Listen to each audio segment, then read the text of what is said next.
You are watching Access LaPorte County, Channel 97.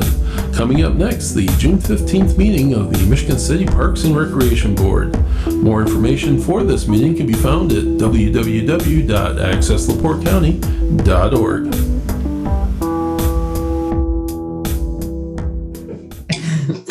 All right, good evening, everyone, and welcome to the Michigan City Park Board for June 15th, 2022. If you can please join me in the Pledge of Allegiance.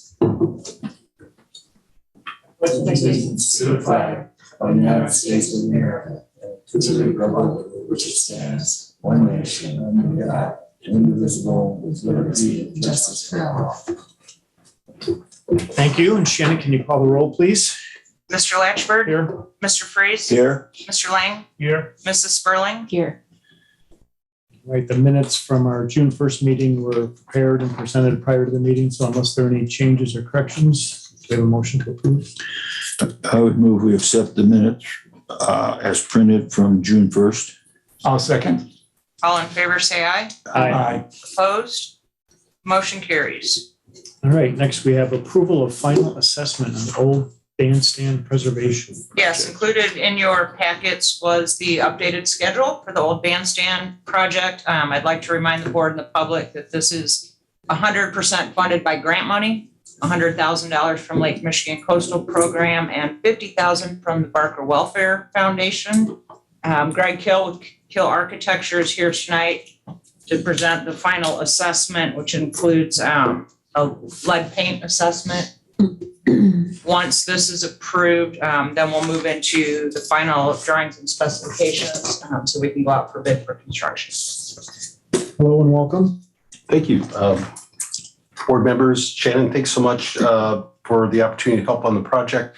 As Shannon noted, we prepared our assessment. Our structural engineering team, environmental consultant, and our architectural team has reviewed the building.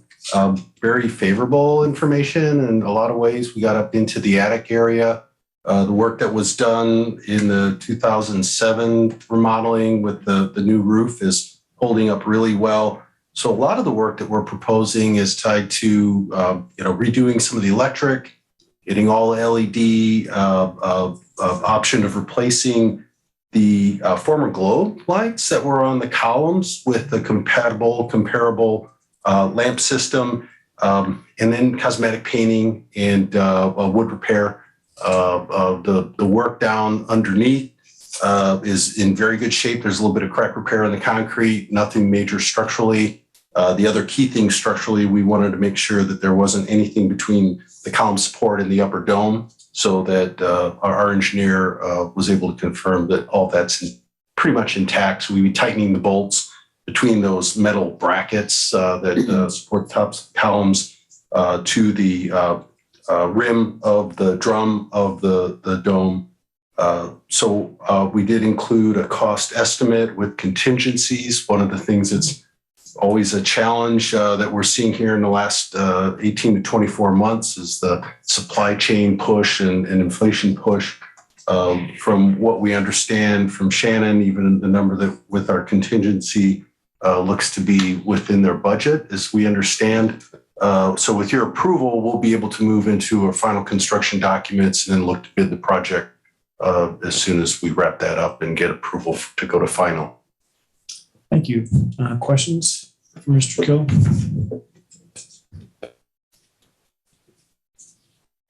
This, we had a report very similar to this presented at the board meeting maybe 2 months ago.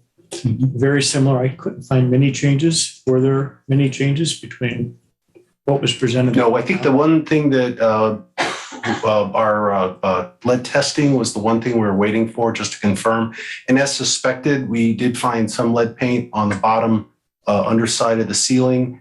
We are recommending full abatement just so that it's eliminated and so that any future work won't have to deal with working around that, either from containment or any drilling or sanding or repair later on. So that's what our proposed estimate includes. Great, thank you. President Latchford, I believe the 3 globe light fixtures were also added. That's an alternate and so depending upon how numbers come in, we can price that as an alternate. One of the things we always want to try try and do is make sure that the numbers coming in are within the overall budget. Setting it up as an alternate allows for that to sort of pull back, at least get the main infrastructural work redone with that as an option. Great, thank you. I think the consensus last time when we reviewed this was very thorough, very complete. We were very impressed with the work that you had done. Thank you. Thank you for your time and effort on this project. Any questions from the public? Seeing none, what's the pleasure of the board? I would so move that we okay the old bandstand preservation project and allow that to move forward. I'll second it. All in favor, say aye. Aye. Opposed? The motion carries. Thank you very much. Thanks again. Thank you. Thank you. Any old or tabled business tonight? No, sir. All right. New business is the Yoglo Novelties Concession Agreement for the 2022 fireworks night. Mr. Latchford.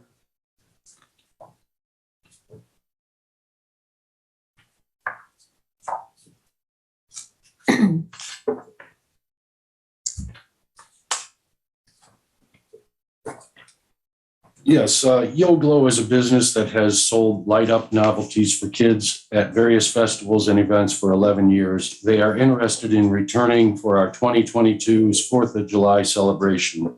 They are fully insured, don't require any electricity, and are willing to pay a vendor fee.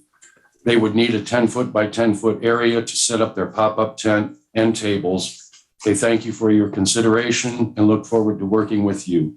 I recommend this approval of this vending proposal, as Yoglo has proven to be a professional and reliable vendor for us in recent years, and they have committed to abide by the contract and submit a financial statement as stated.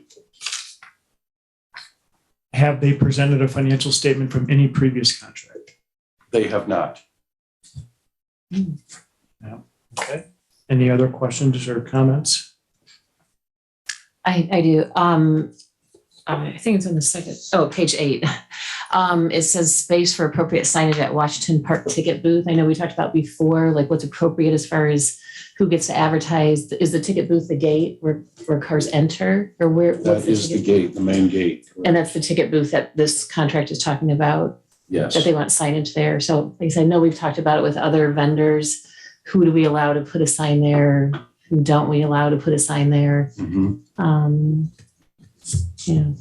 I'm just wondering, is That's that? a good point. I would leave it entirely up to the board and Mr. Dabney, who had some comments before on signage. Mhm. Okay. I've also got some other, besides the signage. If they have failed to provide the report previously, that's required in the contract, and now they promise they're going to in the future, I find that unacceptable. I don't know how you could recommend them. We had this conversation today. Well, You asked for the right. financial, and they said no. Let me explain it to you, Phil. I Please. recommend them because I verbally spoke with them and they admitted that they never saw that part in their contract. So in the past 11 years, I don't know what administration was here that let that be a sight unseen, but they did commit verbally that they would send it. My other issue, I don't know what really benefit this brings to the park department, besides allowing some people to buy, the glow up things. But we're carving out 100 square feet on beach on the busiest day. They want to be on the beach in the prime corner for $100. Yeah. And that's where the financial statement comes in to see if that's an equitable arrangement. And I don't know if. Well, I looked into that a little also, Mr. Latchford, and I found that the going rate for leasing property on a long-term basis is 1% of the value. When you start leasing property for short-term, that percentage of the value goes up to approximately 8 to 12%. So I took a number as 8% because he doesn't have a lot of amenities. It is a short-term lease, and 8% of the value of 100 square feet, which is 0.002 of an acre, would be about $135. How'd you determine the value of the property Of down? 100 square feet. I At the beach. researched the property of the beach is 11 acres with $6,638,000. So that proportionate to 100 square feet is $1,385 times. Thank you, 8%. Ed. We could argue those numbers all night long. I guess maybe the principle for me is that they haven't lived up to the contract previously, and to say that they didn't know what was in there, then But how did that slip by you in past years? I don't quite understand. that's why I don't know. And that's why I asked the question, have they provided it? I didn't know the answer to that question. And you Right. said, no, they haven't. And then Right. let's get on the phone and see if they will provide. Last year's, the year before, they refused. To me, that's just not showing a good partnership. That's just my opinion. That's And fine. this isn't enough to get all riled up about. No, It's I one respect your little, opinion and I one little piece of only recommend them one night, because and I just, that's just my opinion. But any other questions or comments from the board? I would like to, they've done this for what, 11 years now? And I know that those kids like that stuff. And if we allow them to continue, that would be fine. But I would like it if you or the powers that be would ask them to supply the last 11 years of data on that, since they have not done that before, and explain to them if this does not occur, if we don't receive that, then in the future, the chances of them receiving an okay on this are probably going to be negative. Just my opinion. President Ledford, can I make a comment, please? Certainly. I believe in the past, they had just submitted a proposal. It wasn't under a full contract, so there probably wasn't financial statement requirement. However, I can't remember how long ago that was. I just don't really recall them signing like a whole vending agreement for that day. So that's something that we could go back and research. Maybe at some point they weren't required because they hadn't signed this particular contract. Thank you. You're welcome. Yeah, real quick comment. Being on this board before, working with Phil, when I heard that they did not provide the necessary documents to fulfill the contract, I knew where he was going to go with this and how he would feel about it. And I kind of feel the same way, because if you don't provide all the necessary documentation, then that just opens the door for everybody to continue not to provide all the necessary documentation. And then it becomes almost like you're favoring one over the other. I think it has to be consistent, has to stay consistent, or you're going to run into a lot of issues down the line. So if they don't provide, you're going to have big problems, I think, coming in the future. Yeah, I agree. Any other questions or comments? I was going to say, I appreciate what you said, Ken. I don't know about the 11 years. I mean, even the IRS goes back only 3 Yeah. and 5 if you have it on hand. But, maybe the last, couple of years I think would be reasonable, and maybe a proposal of what they think they're going to do. But then we talked about revisiting our whole SOPs and what we're going to charge and who we're going to allow and so on and so on. So we can get that straight. But yeah. Thank you. There are no other board comments. Any comments from the public? Seeing none, what's the pleasure of the board?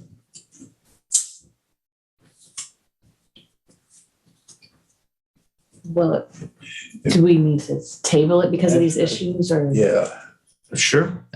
until we get required what we're requiring, what would we say, 3 years? Our next meeting is Right before the tour? after the event. Oh, No, after Yeah, that. exactly. And I don't think this, I wouldn't recommend a special meeting in between now and Yeah. then to deal with this. oh, that's right. We don't have another meeting. Yeah, July right. There's 5 Wednesday. Okay. Oh, well. What do you guys think? I mean, I think if what Shannon said, if they didn't know, if this wasn't part of the past, then, but I don't know. Like I said, I wasn't here. Yeah, I don't know if there's been an agreement in the past.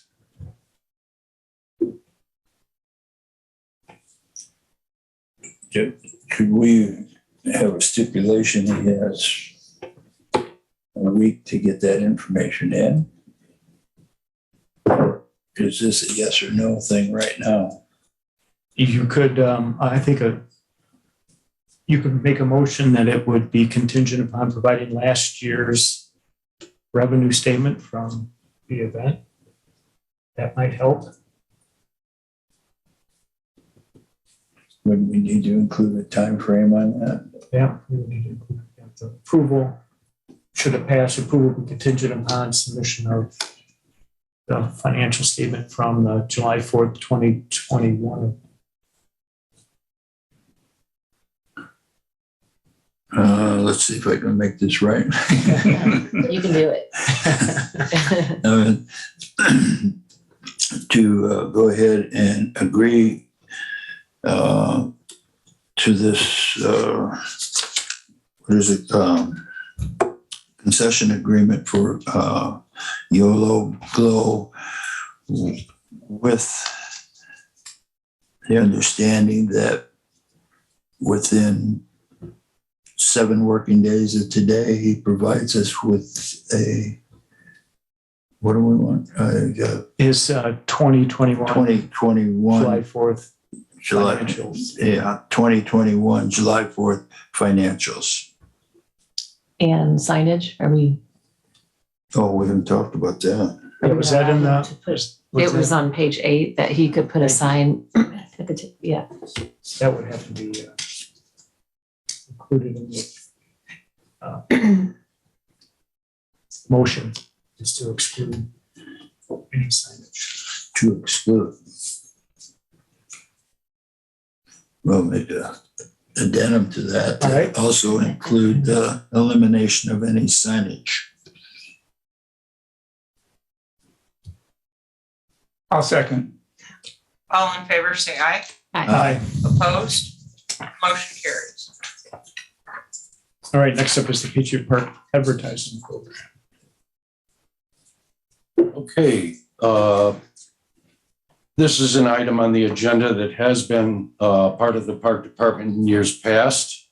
It is a item that includes signage at Patriot Park.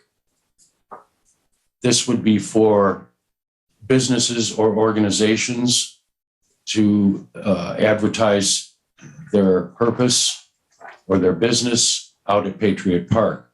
Before you is a policy that is still in effect, maybe with a minor change made by Ms. Lauren Nurnberg in the past week. How this came about is the fact that we had X amount of teams this year, and there happened to be 2 more businesses, one business and one organization that would like to had been sponsors for teams. Like I said, we had less teams than sponsors. So they would be willing to pay a $500 fee for a 4x8 banner with their logos at Patriot Park. And we would use the balance of the money for the purchase of baseball equipment. And I recommend that we bring back this contract that's in front of you to start or renew a contract for a 1-year sign advertisement at Patriot Park. Thank you, Ed. Any questions or comments from the board? I have one. Number 8, it says if advertiser makes no changes to their sign, if the initial contract expires, $100 will be credited to the total amount due for renewal. I don't know if I agree with that, because in number 5, it says that the advertiser will incur the cost of any changes made to the sign. But maybe I'm not understanding what the purpose of that is. Is it a hassle to arrange that? Like, if someone wants to change their sign, do we hire someone to change the sign? Or do they hire someone to change the sign? Number 5 says that they will incur the cost. Diane, if the sign's the same, Yeah, we don't have to do anything. right. Okay. So they I was enter wondering. another contract for another year and the Yeah. sign just stays. Okay, So there's no cost to us Yep. taking it down. got it. Okay, At those. okay. And I would like to So- note under Diamond sponsor in your packet, the last sentence said center field, both dugouts and center field fence.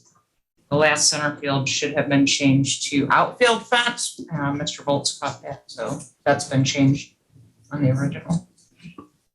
Oh, So then But the terms, we have 2-year and 5-year terms. That discount is not worked into that price.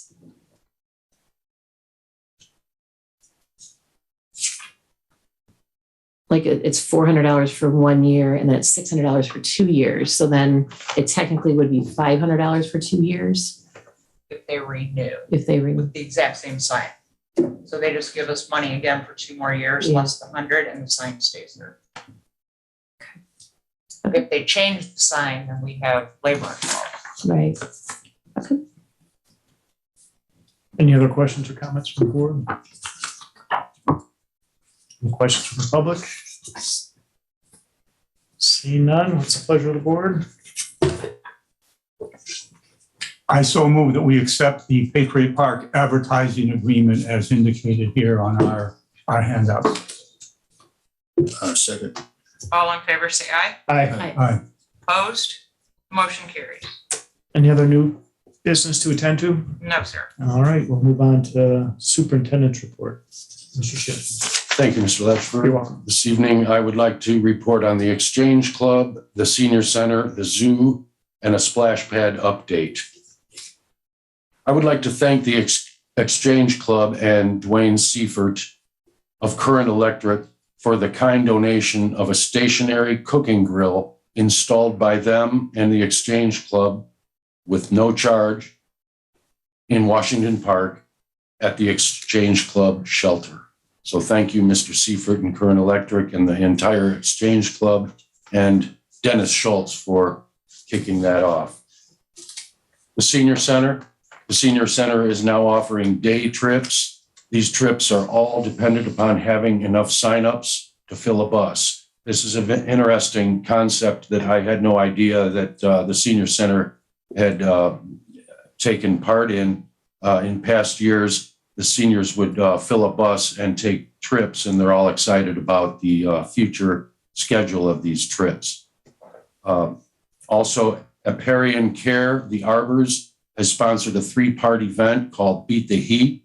Ice cream and popsicles will be offered to the members for free to help beat the heat of summer. Beginning Monday, June 6th, we will have a new class called the Stretch It Out class to help seniors improve circulation and range of motion and helps reduce risk of injury. I think this item is very important. I'm glad to see it on the list because every year we do have one of the poor seniors trip and fall at the ADA ramp on their way into the building. Apparently, lifting your legs at that age becomes very difficult. So this will be good for the seniors. I was glad to see that. Offering part 2, clean up for our essential oils class series. The presentation to be held in July will focus on using essential oils and use in lieu of harsh chemicals and laden cleaners.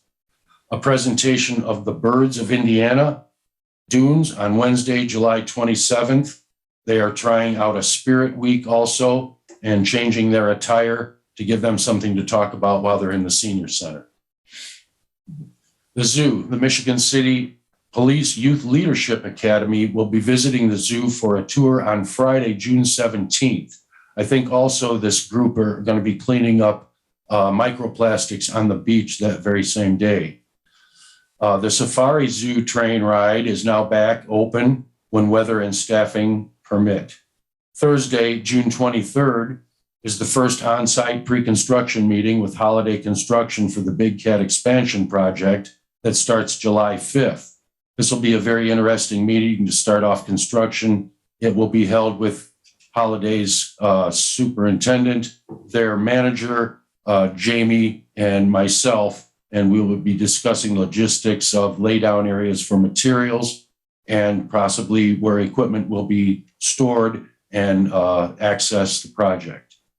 The zoo has begun bringing out the bird collection once again. The parakeet aviary will be the last to reopen since there is a higher risk of them in the avian influenza due to their size and direct contact with visitors. 6 weeks of zoo camp starts this week, and every week is full with the waiting list. 27,170 people visited the zoo since April 1st. I think that's amazing. The zoo is hosting daily keeper chats at 1:30 around the zoo. The zoo staff will have a float in the July parade.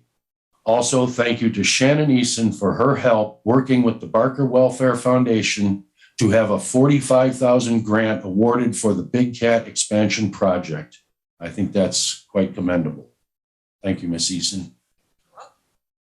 Splash pad update, planning to transform the recycling splash pad to a once-through operation. The sanitary district completed an anti-degradation applicability form, and that is an informational submittal for the IDEM to determine which national pollutant discharge elimination system permit application form is appropriate for the project. The water department uses chloramine rather than straight chlorine. A bench test is planned to see if ascorbic acid or sodium bisulfate tablets can remove the chloramine, and that's before the water is drained into the storm sewer. We are awaiting a cost analysis for the splash pad, and it will be received next week. So the cost analysis will be something important for the board to look at to compare converting this system to a freshwater system rather than using the chemical system that was used several years ago. And this concludes my report. Thank you. Thank you, Mr. Shin. Any questions or comments for the superintendent? Do you have any idea, if all goes according to the way we hope it does, when would the splash pad be able to open? I was told in meetings as far back as last winter and probably in early spring that it was possible that the splash pad could be open by middle or end of July. Oh. But it seems to me like with the delay in the cost analysis and possibly the amount of time it takes to get these permits, that it could be up and running before the heat of the summer exists. Oh, thank you. Any other questions or comments? Did we make it through a week or 2 weeks without vandalism? We have a little vandalism I would like to report. We have sprinkler heads at Millennium Plaza that have been damaged not by vehicular impact, but by persons tearing up the sprinkler heads. And Mr. Volz, if you could step to the mic, I'm sorry, there was one more item of vandalism that was on a sheet of paper I do not have before me. If you recall. Welcome. Thank you. The other, we had some minor incidents with the fountain and the sprinkler heads. Just having people dump trash cans and what have you into the fountain. Thank you. Thank you, Pat. Thank you. All right, if there are no other questions for the superintendent, we'll move on to the liaison reports. And the Planning Commission has not met since our last meeting. Next up was Support Authority. Mr. Please. The next meeting is coming up Monday. Thank you. And the Zoological Society, Mr. Lang. Yes, the Zoological Society met last night. Ed and I attended. Jamie, the zoo director, was there, and Mayor Perry also attended. Some of the things I'll mention, Ed had already mentioned, referring to the zoo, but my report basically is things that occurred during the meeting from the Zoo Society. And the society is still looking for sponsors for the run. The sponsorship is $100, allows your name on the back or whatever you would like to put if you want to do a logo or something, but it's only $100. And if you are still interested in that, you can call the zoo, but this has to be done before the 20th of June so that they can get the shirts printed up. Jamie had already mentioned last night, and Ed had already mentioned that the zoo camp had started, and they have, I believe it was 15 youngsters, and there's a group that's on the waiting list. So that's a good indication. As Ed had mentioned, steps are getting in place now for the Big Cat exhibit for the construction that's about to start, and that is on the July 5th. The train that hasn't been running for the last 2 years is now going to be running, which is a good sign. Someone had asked about the wallabies. Wallabies are doing fine, and the baby that had been in private care and had lost the mother is also doing fine. Kessling Foundation has donated $10,000, which will be used for tuck pointing at some of the exhibits. I asked Johnny last night how many people he thought would be attending the zoo run on July the 10th, and he said, we have had anywhere from 150 to 500 runners in the past. And he thinks now somewhere, and he said this is just an estimate, but somewhere around 200 to 250. So that'll be a pretty nice turnout. And hopefully we won't have a day like today, because running in those temperatures is rather unpleasant. He also mentioned that on June the 28th, there is a workshop for nonprofit organizations that will occur in the council chambers here, City Hall. And this is for nonprofits to determine what monies will be spent from the American Rescue Plan. And Johnny said he will attend and report back once he has an idea of what's going on. Also, the dates for the chili soup and polar plunge have been changed. The original date was the 10th, and now the society is looking for the 17th or the 18th, with the plunge possibly occurring around noon, and then a cook-off starting at 1 p.m. So that is what occurred last night. Thank you, Mr. Lang. You are welcome. Real quick, the date you gave, you said the 28th. I have the 29th. Really? I Oh, need to verify. This we'll have to verify that. Let me look through my Johnny email. mentioned 28, and do you recall? For what? This is no. that's the ARP meeting that talks This is about for the the art- nonprofits and everything like the that. art meeting. Let me see if I can fish through the email so people at home send me on the phone. I'm not texting. I'm looking for my email. All right, well, Thank you, if you've got, then I could have misheard. Let me see if I can find it. All right, well, we'll report back when he looks through there. Okay, Any attorney's reports or director's reports today? I have a report, thank you. I'm happy to announce that Singing Sands Trail won an award from the American Council of Engineering Companies for excellence in engineering. So I would like to congratulate our consultants, Butler, Fairman, and Seifert. As most of you know, Singing Sands Phase 1 was an extremely difficult project to engineer with National Park, NIPSCO, 3 railroads. We're kind of landlocked on the north end. Once I got into phase 2, we did a lot of work with the United States EPA to put a trail through Wasting. So that was pretty exciting. So really this award goes to them. Proud of the work that they do, and I'll pass it.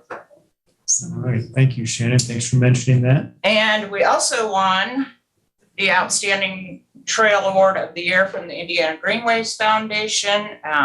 Both of these awards were awarded in April.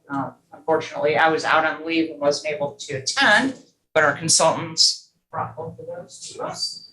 So we'll be proud to hang those on our wall.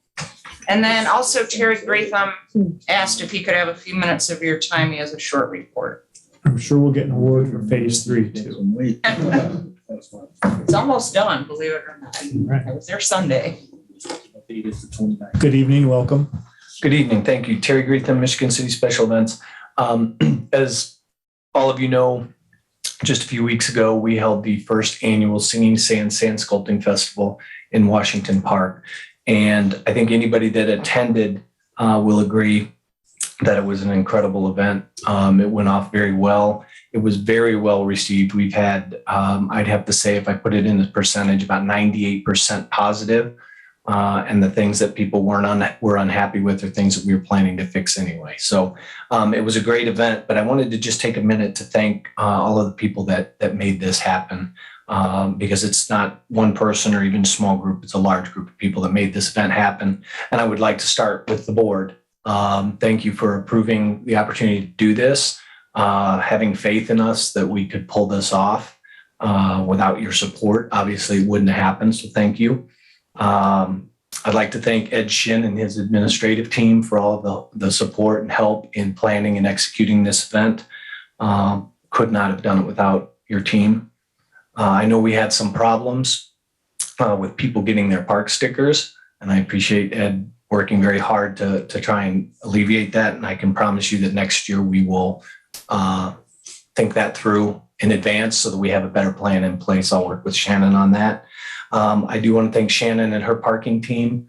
They put a lot of people through that gate, and everybody has a story about why they shouldn't have to pay or why they don't have their park sticker. Unfortunately, they didn't get their park sticker because I was having an event, but they were so helpful at getting our bands and our vendors in and out without any problems. And again, I really appreciate that. The group I really would like to highlight, and I think you all know this, but I think the public needs to know more about this group, and that's the park maintenance team. Pat Volts, Chris Spanky Kaufman, and the entire park maintenance team, they're the ones that really made this event happen. Without that team, there's no way we could have pulled this off. From the planning to the setup to the event operation, the teardown, not only did they go above and beyond everything that was asked of them, but they did it enthusiastically and always with a positive attitude. And that makes putting on events so much easier. And it really, it says volumes about the team that you guys have. Bill and Marianne Knight, who are the owners and operators of the Sand Lovers, they have been doing this for 25 years. And Bill's statement to me was, without a doubt, one of the best and most enthusiastic maintenance teams that they've ever worked with. And they cannot wait to come back next year and work with them again. So definitely hats off to the maintenance team. The last group, every time I talk about this, I throw this out there, my group of volunteers. I call them my A-team. Anybody that does events knows that without a good group of volunteers, you cannot pull anything like this off. And these are people who are giving up their time to come out and try and make it happen. In my 25 years of experience in events, this is by far the best group I've ever worked with. So I hope that you all see the positive impact this event can have on Washington Park and Michigan City. I hope that you saw it as positive as I did. And I hope that when I come back in front of you in a couple of weeks and ask you for a date in 2023, that you see the potential that this event has. So one last thing I would like to say, and this is on another event that is planned. Most of you hopefully have heard by now, but we were scheduled to have a Venetian night on June 25th down in the park. And due to lack of interest and lack of boats signed up, we are going to cancel that event. We had less than 10 boats signed up and we're within 2 weeks of the event. And the only thing worse than than canceling an event is actually having an event that doesn't go well. So I want to make sure that when we do this, we do it right. We get good participation and we make an event that people are going to want to come back to. So I just wanted to make sure that we got that out, but I'm happy to answer any questions if you have any about any of the events. Thank you. Questions, comments? What was the cost to get into the event? Because I want to address that to the public. Yes. So for the Singing Sand Sculpting Festival, for a Michigan City resident, it was $5. For a non-resident, it was $8. We also did extend the $5 entry fee to boat owners, even if they weren't from Michigan City. If they said that they had a boat in the marina, we gave them $5. And we weren't super strict about asking for an ID or something to show. We were hoping people had good faith. So I did have one person say to me, they thought there should have been a bigger discount for Michigan City residents. And I just simply explained, I asked if they had a park sticker and they said yes. And I said, then you pay $5 to get into the event, where a non-resident paid the $8 for the event, but they also paid the $15 to park their car. So $23 to $5, I think, is a pretty good discount. So. Questions or comments? Yes, I want to thank you for all the work you did. I appreciate you giving recognition to all the other individuals that made this as far as I'm concerned, a resounding success. You did not mention you, and I would like to thank you for the yeoman's amount of work that you put in on this to make it a success. And for people who did not attend this, we have this again next year. You have to go down and see the talent and the fantastic amount of work that goes into sculpting the sand. One of the things that a lot of people don't realize when the sand lovers attend these events and when they plan them and when they're attending, the quality of the sand is different in different places. And Lake Michigan's singing sand is unforgiving. There are cases where they have been in competition where they've been able to build something up to around 12 feet if it has clay in it. We don't have that in our singing sand, and it has to constantly be sprayed. And they spray it and they spray it and they spray it so it doesn't dry out and begin collapsing. And at night, they mix water and Elmer's glue to spray it, to hold it during the night so they don't have to stay up the whole night to do this. For people who did attend, there was a welcoming sand sculpture that had a listing carved in it of all the sponsors. That took several members of the Singing Sands team 2 days and 40,000 pounds of sand to put together. And it was a work of art. And the winning people, if you didn't see, it was in the News Dispatch, the amount of time that went into that, it's something like, how could somebody do that and start off with 3,000 pounds of sand and 3 days later come up with a work of art? And then, of course, the next day, when it was all over, it was all plowed under. But it was a fantastic show, and thank you for making that a possibility. Thank you. And I did want to mention something that you just talked about. We had a lot of people asking us why we knocked them down very early the next morning and did not leave them up for those that did not come to the festival. As much as we would have liked to left them up, there's a couple of reasons. Number one, I made the promise to you that we would return the beach back into the same condition that it was in when we received it. But as Mr. Lang said, the mixture of water and Elmer's glue, it's 10 parts water, 1 part Elmer's glue. And of course, the glue is biodegradable. It goes away the first time it rains, but it creates a crust. And when we went to tear them down on Monday morning, I took my foot and actually used the bottom of my foot and kicked one of the sculpture, and it did not move. So the thought of people coming down and having kids, and if the kids were running and wanting to jump on them, somebody could have gotten hurt from that. And also, to be honest, I mean, the idea of this festival, it's an admission festival. And if people know that they can show up Monday morning and view the sculptures and take the pictures and do everything, then, you know, they're not going to pay to come to the event. And this is it's an expensive event to put on, but I know that in the future, it's going to be able to cover its own costs and also help generate money so that we can do more events. Sure. And the last point you made, can I address that about the cost? Sure. And this just made me laugh, seeing this comment on Facebook. Somebody was running around talking about this should be free, this should be free. And people from Michigan City travel all over the place to attend events like this and other places, and they pay way more than $5 to attend something like this. They should understand. One of the people that was making comments about it. What we're doing is this money is going to be rolled back into a non-reverting fund. So as he continues to make money through his events, that will fund further events. What do we have? 150,000 to start you? 120. And so we don't want to continue to have it come back to the council for $120,000 every year. He makes money on his events, and that money continues to roll over so he can sponsor and do other events that make money. So he continues on and on and on. So that is why we're having costs to some of this, so we can continue these events. Like I said, it made me laugh and chuckle because, you know, the person should have understood what was going on. But I really felt like I had to address that because I saw it in a couple of different places. It just made me laugh. But this is why, you know, we charge. And like I said, people from Michigan City will go down to the beaches in Michigan. They'll go anywhere else and pay. This is $20, $25 to see things like this. We're charging $5 for a resident, $8 for a non-resident. And this money is going to be, like I said, rolled over so we can have more events. Good job. Thank you. And thank you for putting that on. Thank you. Congratulations on a great event. Great. Thank you. You're welcome. Any other director's reports? No, sir. All right, that takes us to Department of Finance. Mr. Lang, please. Alrighty. Starting off, Michigan City Park Department claims docket for June the 5th, 2022.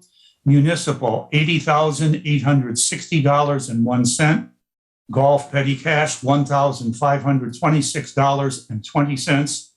Bringing total claims for June the 5th, 2022, $82,386.21.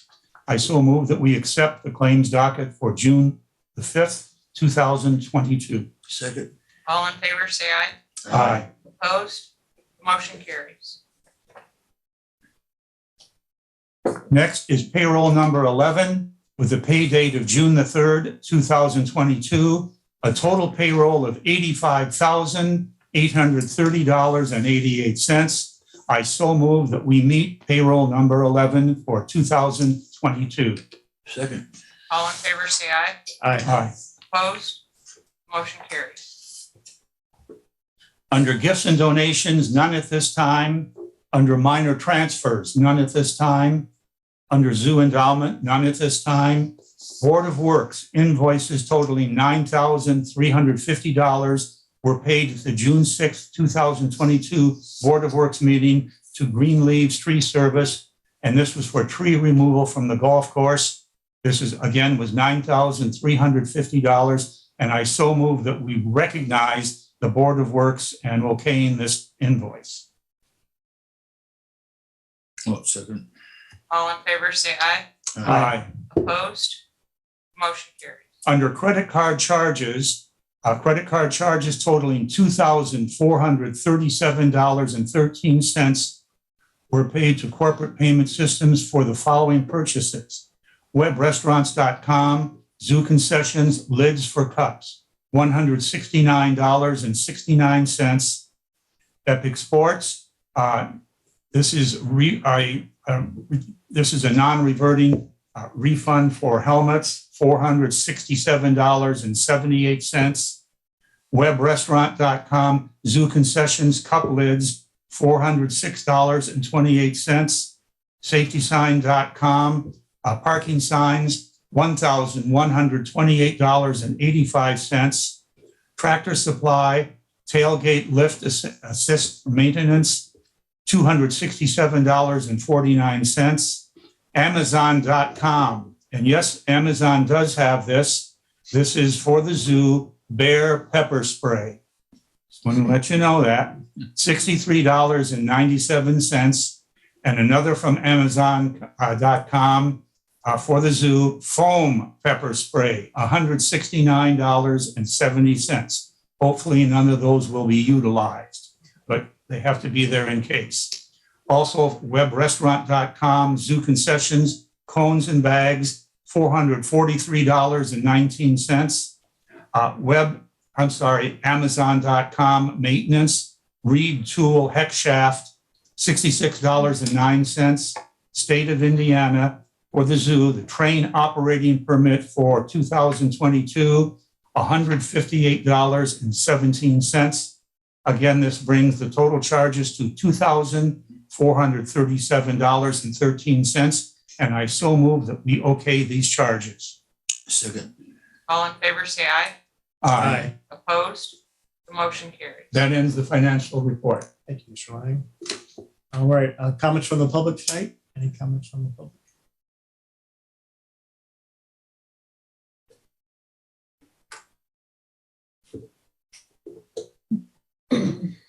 Hello and welcome. Please state your name and address for the record. My name is Mariella Knight. I own property with my husband at 111 California Avenue in Michigan City, of course. I'm here because I am very anxious and worried about the instances we had for Memorial Day weekend. We have 4th of July coming up. We've owned this property since 1999, and we have never had the problems that we've had the past couple of years. I now have grandchildren that come to my house every weekend, and I'm sometimes at this point fearful to even whether I want to allow my grandchildren to go to use this beach. The parking lot is out of control. Now, we live right in the middle of California Avenue. I understand it is a public street. Anybody can park there. but they're parking all over the place. They're parking at the corner of Lakeshore Drive and Lake Street where the old Swing Billies and convenience store building used to be, and they're parking in the middle of the sand. That's private property. Something has to be done to close that up. Our parking lot gets full. They're parking on the sides. There's no yellow strips anymore that says where you're not supposed to be parking on the curbs. We can sit out there on a Saturday and at least a dozen cars will go down the one-way street the wrong way. And there are people walking down the street with their children and cars are just flying. It's very disconcerting and it's frightening sometimes. And I'm worried about the 4th of July holiday. There used to be in past years that they would use the wooden horses and they would block off our street. So people weren't constantly coming down looking for parking when it wasn't going to be there.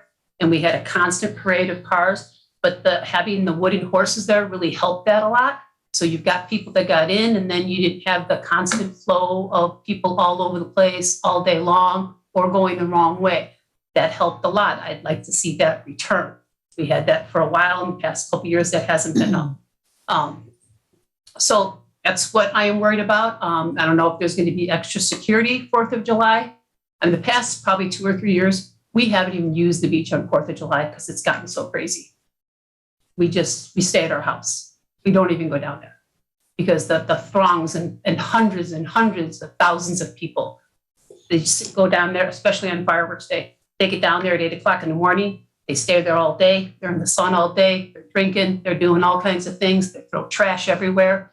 And then they wait till 9 o'clock at night before fireworks. And it's just every past 3-4 years, every year, the paddy wagon showed up, taking people away. There's fights. I can hear it from my windows. My windows are open and I constantly hear people hollering at each other, screaming at each other, fighting. I've had to call the police a couple times myself just to say, hey, there's a fight in the parking lot again.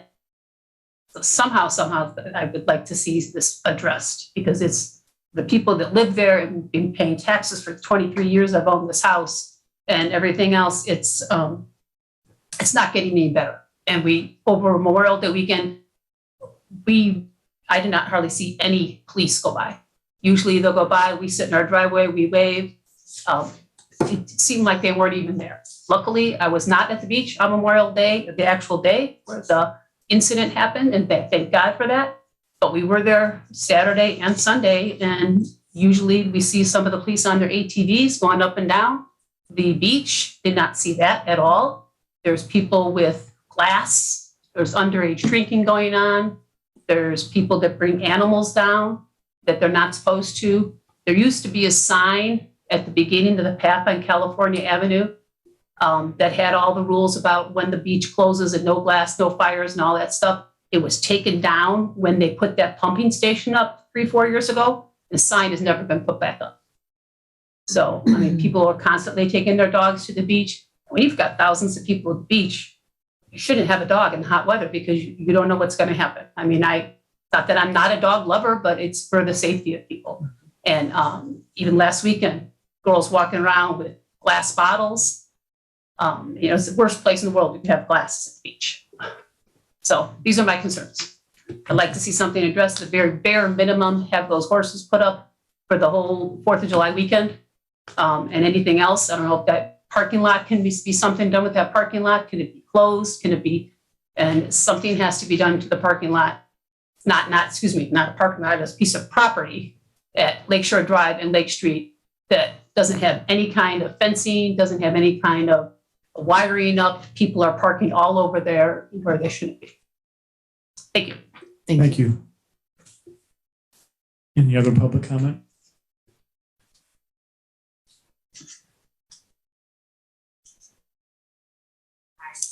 Good evening. Hello. I'm Karen Mulroy. I'm going to keep it very short. I was here at the last meeting. I don't know if I'm coming to the wrong meeting.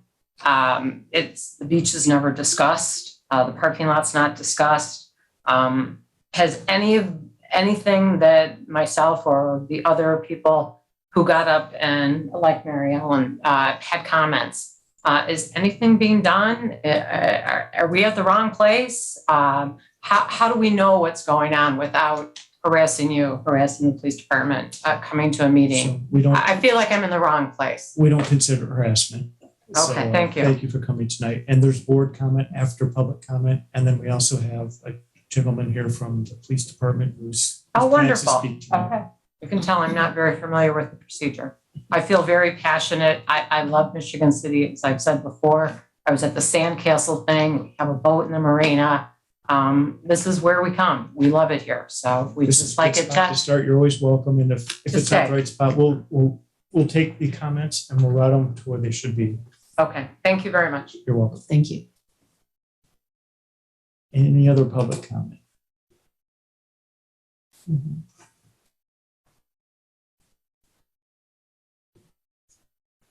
Good evening. Thanks for coming. Good evening, Marty Corley, Chief of Operations, Michigan City Police Department.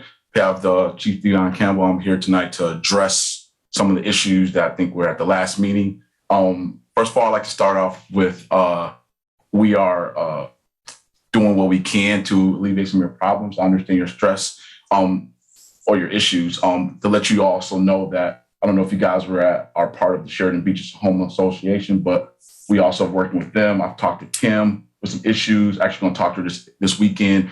I like to start off by saying the shooting incident at the beach was an isolated incident. That's nothing that happens yearly.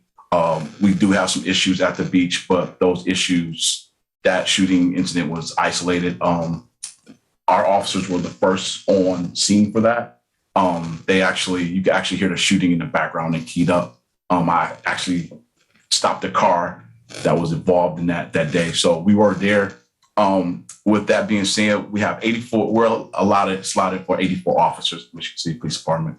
Presently, we have 71. Out of that 71, 5 are in the police academy. Out of that 71, also three are still on FTO. So we are short. Like I expressed at the Homeowners Association meeting, we are short with manpower. We're doing the best we can, but we still have expectation to protect and serve, and we're doing the best we can.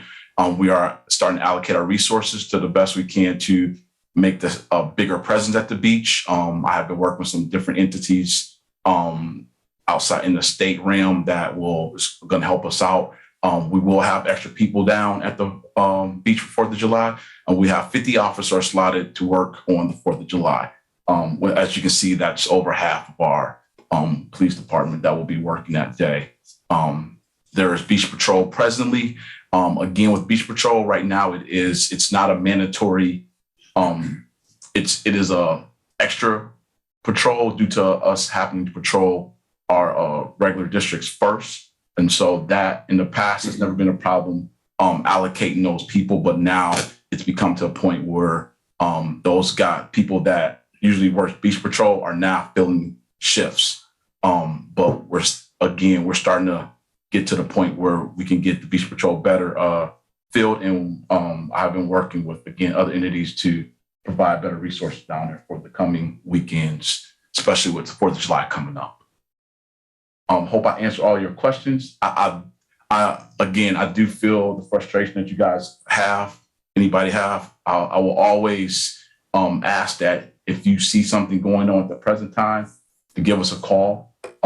We're not always 100% going to alleviate the problem at that time, but if the calls allow us to document those problems and continue to assess our operations to better suit the public and also the beach. If there's any other questions, I'm here to address those. I may not address everything at once, trying to get it all here in this brain, but no. I think you did pretty well. Any questions from the board? I would just like to comment, Marty, and you ladies who were up here. I understand exactly what you're going through. And I know this has been occurring the last several years. And not that this is an excuse, but I feel from what I have seen throughout our country now, there is a growing number of people, a certain segment of our society, who does not have a respect for authority anymore. And I, honest to God, wish there was some way that we could correct that. And I don't know what it is, but I think that that segment of the population makes it so much more difficult for you, Marty, and your fellow police officers to take and get a hand on the situation. And again, I feel for you ladies, and I wish that there was an answer. I wish that there was a way that we could say, you look like a criminal, you're not coming in. We can't do that. There is no way in the world. We cannot recognize who is or is not a bad person. And that is an unfortunate thing, but that is a part of our society now. And I don't know if we just live with it. I don't know. A greater police presence, as you have mentioned, Marty, at this time, you're well below the number of officers that you need. And that just adds fuel to the fire, because I think some people realize that, and that's unfortunate.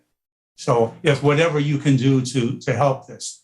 And you had mentioned about people parking in that lot at the corner of Lake and Lakeshore Drive. And that is private property. And if he is allowing people to park on there, that is part of the problem. But we can't really go in there and say, you can't do that. If he wants to put up some kind of a barricade, like railroad ties or something, he could do that. There are no parking signs there right now, but does that stop someone from pulling in? He is the one that has to rectify that. Am I correct on that, Marty? Yeah, if that's a private lot, then yeah. Yes. I think we can control the outside of it, but as far as on the lot, Right. But didn't our last meeting, didn't the mayor say that there was something where he could block off that lot? He said it was a legal term. I can't remember. It was something. Did you guys catch that? Okay.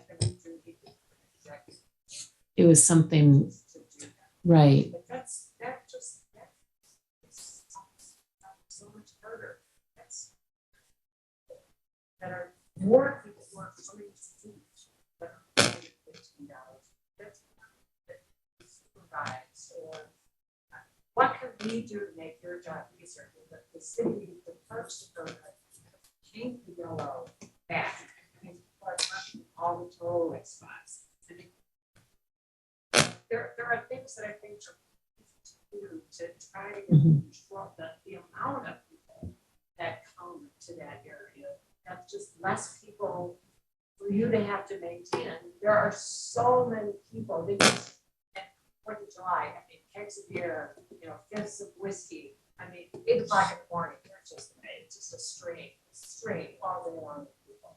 So if you can control some of that, no parking signs, tollway signs. I mean, nobody gets towed from that parking lot. The stickers, people like that. Michigan, Illinois. I'm going to have to ask you to go to a microphone if you could. Well, this is the audio and the video goes over the TV, and no one can hear you from Wait, back one there if second, they're Marty. watching. While she's coming up, because I did have that on my list too. Yes. We had talked with the mayor last time about towing the vehicles that are there in the California lot that do not have stickers, because there is a sign there. And is that and again, I know you're all overworked. God bless you all. But is that something that? So usually what we do is we actually ticket them first and not tow them right away. They're ticketed if they're found to be And have cars been ticketed in that lot this year? I don't know the exact numbers, if they have or not. I can tell you that's no car's been towed. I know that's one of the questions that was expressed to us. Yeah. I didn't check that number of what was ticketed and not. I can tell you this, that is usually done by our beach patrol units. And so the beach patrol is really starting to get into swing here in the last couple of weeks. So we they usually come start that Memorial Day weekend for the beach patrol. And so holiday weekend is when we start and go on. So we're starting to really get swing now. So the ATVs come from the beach to the parking lot to take? Yeah, so the beach patrol units patrol from the beach, and then they go down California Colfax area, all the way out the beach walk along that area. Any problems along that area, usually they respond, they get sent to first. My district car is District 1. And Councilman Brian Dabney can tell you that District 1 is pretty big. And so my district car is usually more in the neighborhood opposed to on Lakeland, on Lake Ave or Lakeshore Drive. Well, when we talked with the mayor 2 weeks ago about the towing, I just think that would definitely send a message that there's a police presence there. you know, and I know it sounds terrible and people don't have the money for it, but they shouldn't be parking there if they don't have a sticker.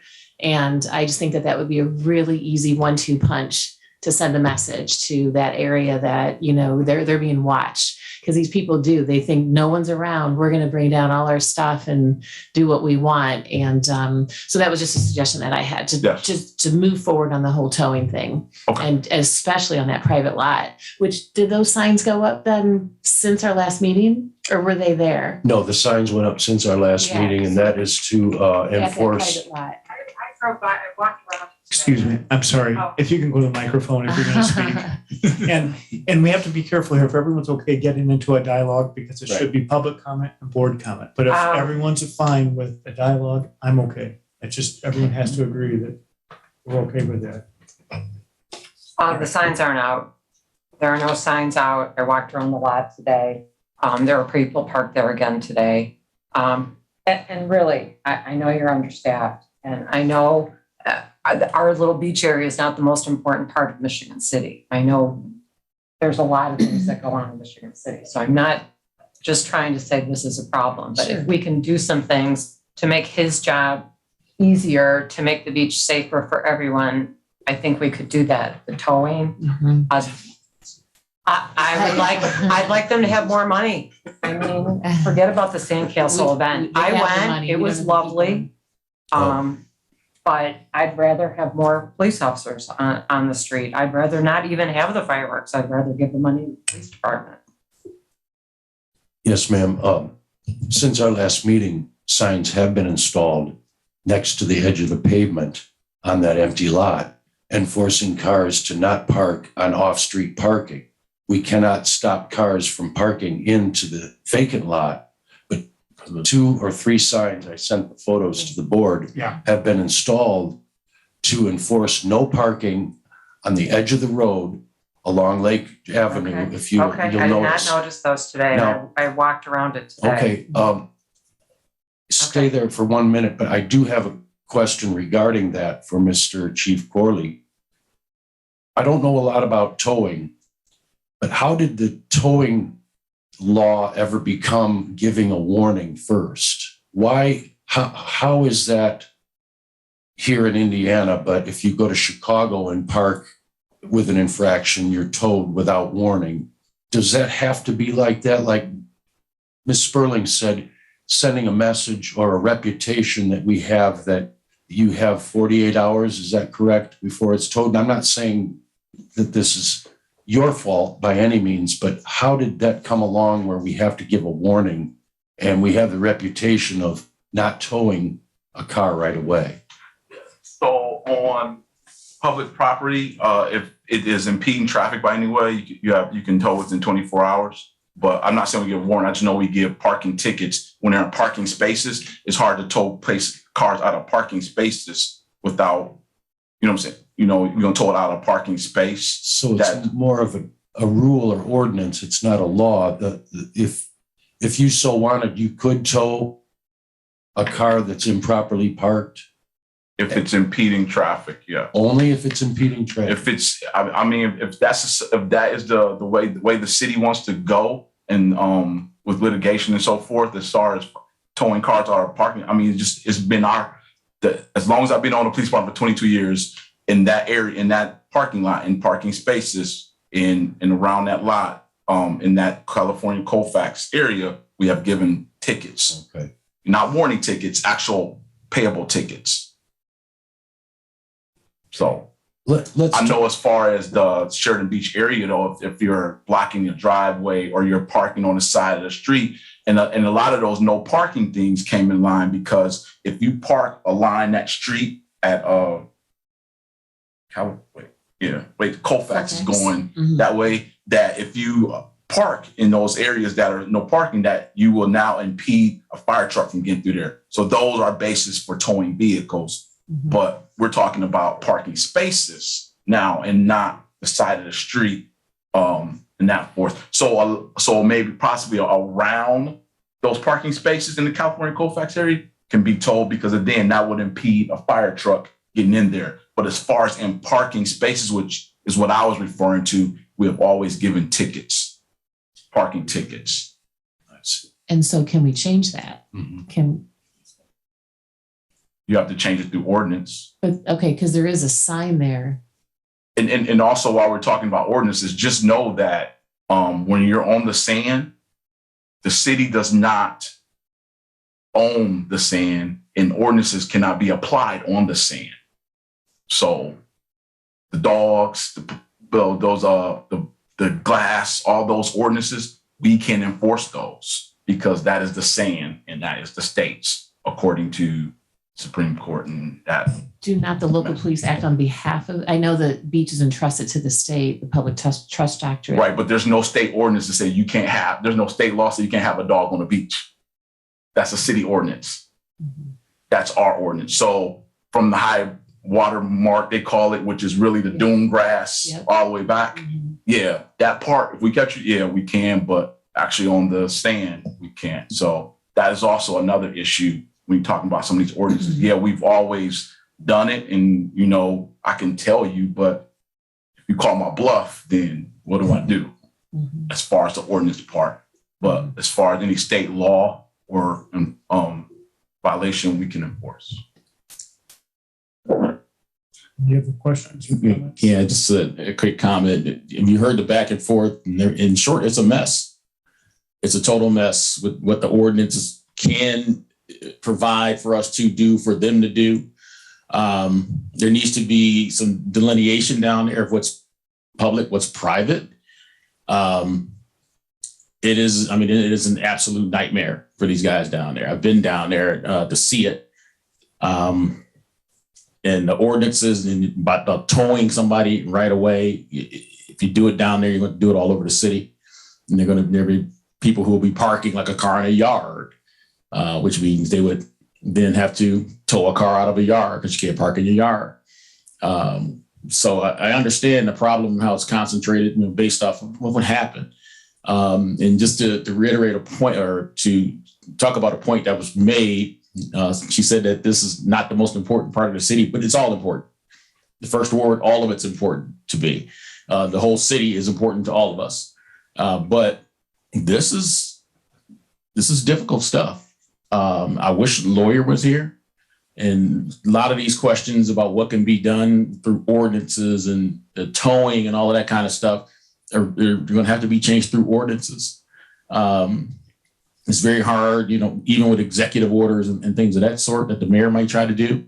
It is tough stuff. They have people out there that will be patrolling and hopefully this will show a presence that will, do some deterrence because I believe that's where the answer is going to be, is deterrence, not a reaction to people parking and taking them away, but deterrence to even come there. Hopefully we can get to that point where that starts to happen. This is a tough one. And it's been growing. The problem has been growing year after year.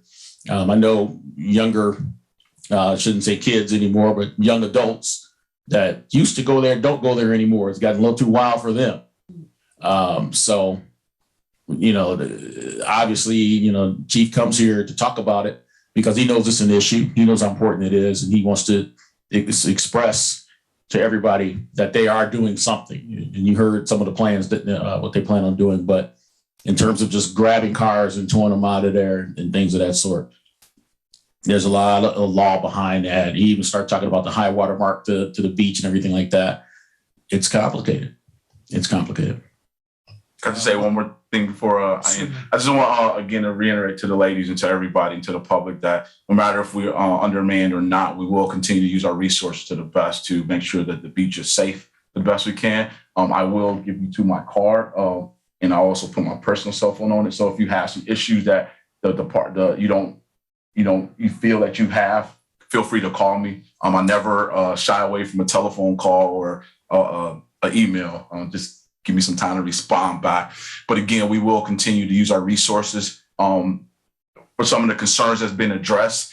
As you know, I'm in this position. I've not even been 4 years yet, but I have always been that officer that has been the person that has addressed those issues. I've been down there when we've had those details that, for 4th of July. I've worked at ATVs for 12 hours straight because that's where you got the problem solved. Those are the problems, and you need people who can solve those problems. so I understand what's going on. And again, I'm going to use my resources the best I can and detail our personnel there for the best ability we can to make sure that the beach is safe and we can have a good summer here in Michigan City. Thank you, Assistant Chief. Marty, I have a question. A parking ticket, a real ticket, not a warning ticket. What happens if they don't pay it? How long do they have to pay that ticket? And what's the consequences if they just say, heck with that, I'm not paying it? So if I remember right, if you pay it within 24 hours, it's $15. After that, it goes up to 25. And then if you don't pay it in certain, I think it's 50 to 100 somewhere in there if you don't pay it. So eventually I run up 5,000, you haven't done anything or whatever it is. So he has or she has forever and ever to pay that. I'm not exact sure about that because again, those are city ordinance tickets. It's not like a state. So actually you have to pay it. Well, they used to be able to pay it at the police department. We would take those payments or at the clerk's office here in the city. I'm not sure about the time frame on it. Just to tell you, I've never known nobody that I've known of to go that far. But again, in my 22 years of writing the tickets, I know usually people, majority of people come into the department and pay them that night. And, Thank you. So. Phil, I might give you an answer to that. I'm not sure how it works all over, but several years ago, I was in Florida and got a parking ticket and just put it in my wallet, forgot about it, and thought, I forgot about it. I got a letter from this city in Florida and a letter from the state of Indiana saying you owe a $15 ticket. If this is not paid, you will not have a driver's license. So I don't know. I don't know if Let's do that. Let's do I don't know if that works. I know in incidents of state violations, I know that is something that's been done. I'm not sure if that's the same with because those tickets we're talking about is going to be a city ordinance, not a state violation. Right. And I thought, well, they had just forgotten about it because it was a year and they didn't, even for a $15 ticket. So I thought, ooh, they're serious about this. Yes. I can't get a license. I would like one other question. You had mentioned that you would put up the no parking signs. What if you took and put up, this is no parking on the corner of Lake and Lakeshore Drive. We have sawhorses all over town that used to block a street when there's a parade or something. That's a given. Could we put those up, isolating that corner, or would the owner have to do something like that? And you said, are you talking about the isolating a corner? Yes. Well, where the ladies there are saying cars are pulling in there and that's private property. And obviously we can't enforce anything. So stopping an owner from getting to their property? For stopping people from getting onto there. Well, if you had Not an owner, it's a vacant lot. But somebody owns it. So really it's a private lot. So what we'd be doing is stopping people from getting onto a private lot, which is just like blocking somebody's driveway, which I don't think we can do. But again, I'm not an attorney. There's not a home there. It's just a vacant lot. But it's still property. Yes. Right. Yes. So you still be blocking somebody from getting the property. He would have to okay that? I mean, so I know in the past we've had owners who have given us who have worked with us to say, hey, if anybody's in here, same thing like abandoned houses. We've had those houses where they say, if you find somebody in the house, they're not supposed to be there, then, they put up no trespassing signs, so forth, and then we can take a little bit more action. But again, it will have to be something I would think from the owner to say, hey, I don't want these cars here. If they're here, I want them towed. Or in a lot of times, those owners actually can work with tow companies, and the tow company can actually do it even without us. They usually call us, but they have a tow company that says somebody's in the lot. Tow company sees it, they'll call us, say, hey, we're going to tow this car just to give us a heads up. We'll put it on the law, but that is something that the owners can do without even our Has anyone been in enforcement. touch with this owner since the last 2 weeks? You have? Okay. No, I have not, but the mayor told me that he was in touch with the owner, and he told the owner told the mayor that he could put any type of barricades in there he wants. Okay. However, he chose the signs because any barricades that the city puts in on that parking lot we would be liable for any type of vehicular impact into those barricades. So he's probably working with an attorney and the owner right now to work, like you said, something can be worked out. I would like to discuss parking as far as public parking in the Sheridan Beach area. I drove through there quite extensively with the mayor.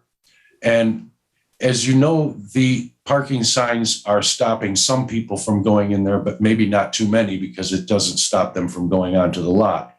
But as I cruise through the area, I find there are many parking spaces that are for the public. And you said before, maybe there's something we can do together to help this parking problem in that area. Part of the problem, and let me see if I can get this onto the pictures that I took. Part of the problem in this area, this is an old-fashioned survey, which the dimensions still exist, and it shows that Lakeshore Drive is a 50-foot right-of-way. Very faintly, you can see there are two 25-foot easements from the center line. The road is only about 28 feet wide, so that leaves quite a distance for cars to park on each side of the pavement. Now, can you go to the next picture or?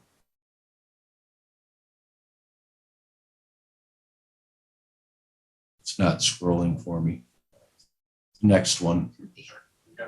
I would like to go to the signs. There. Now, here's an example of, this is one of 500 signs that I estimated are there. This is an example of a homeowner telling the public they cannot park on city property. And this occurs throughout Lakeshore Drive and throughout the inroads.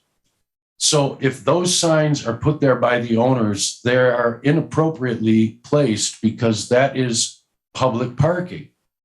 So if that public parking was dispersed throughout Lakeshore Drive, that would probably eliminate the problem of congestion. But there's another one. I'll just show you a few of them. There's probably 500 signs. And what that does is that brings people into illegal parking or areas that they shouldn't be parking in front of people's driveways. Now, all of these signs are not city signs. There's a fence that somebody put in the right of way that could be public parking. So let's get away from parking right now because that's something that's very complicated, but something in the future that maybe your residents and your Sheridan Beach Association and the city can work together to create parking for public that won't impede with the driveways of the residents. But right now, people don't know where to park because there's 500 signs that say you can't park here and it's legal parking. So that's something that we would have to address in the future. Also, I want to talk about just a little bit my perspective of the reputation of Michigan City. But before I do, I want to also talk about police protection and what the city has to deal with. On top of having a population of 32,000 people, the city of Michigan City promotes tourism. We're all aware that on weekends, Michigan City gets extremely busy due to us being a tourist destination. According to Jack Arnett with the LaPorte County CVB, on an average weekend, we have 70 to 90,000 visitors with 4 destinations. We have the Blue Chip Casino, the boat races, other events, Washington Park Beach, Lighthouse Museum. It's all around the city, but we do attract on an event day, there are an extra 125,000 people in this city. Now, our police force is set up for a population of 32,000. So you're exactly right. It has gotten to be horrific down there. But you do have to understand that we have other districts other than Washington Park, and we only have enough policemen to enforce 32,000 people. And here we have tourism that brings in 100,000 people some days. So I know it's difficult to understand or to take that in, but it's a matter of having to have more policemen for the population that we have to enforce here in Michigan City. Now, from my perspective on the reputation of Michigan City, I would like to say that our lakefront has a reputation to the younger people that want to party and want to go to these places because there's no authority. We have a lack of authority, and we're being a haven for public alcohol consumption. Our lakefront needs to change its reputation concerning the safety of our citizens and visitors to convey a sense of authority. I think that our reputation is what is the problem. People get together on an evening and they say, where can we go? Well, we can go to Michigan City. There's drinking allowed. And I know there are people that want to take their 6-pack to the beach and they want to have it in a can and they're not breaking any law. But as long as we have this reputation for people to make this their destination to go crazy, I don't see how it's going to change. The one lady said it would take the National Guard to protect us with the way things get. Now, I'm not proposing, but I have an idea that if there's no authority in Washington Park and the lakefront, that's all the more reason that someone's going to take that bucket of paint and throw it at the bathrooms. But if there's someone standing there with a radio and a uniform, I think they're less likely to do damage. So if you will, please bring up that picture of the security team from 1953. For some reason, there was a security team in Washington Park comprised of 24 men. There are 5 or 6 missing out of this picture. And I realized that 2 of them are police officers able to make arrests, and that's probably not possible. And I'm not proposing this, but I have an idea, just like Andy Frayne at the concerts in Chicago. If we have people visible and show some authority, then we might be able to take baby steps towards a better reputation here in Michigan City. And that's an idea of what they did in 1953. Why did they do that? Because they felt the need, they had to. So that's my perspective. Any other board comment? Public comment? I'm done, Mr. Chairman. Thanks for coming tonight, Assistant Chief. Thanks, Murray. All right. We've been through the agenda and have had public comment and board comment. There's no other comments. Motion to adjourn. So move.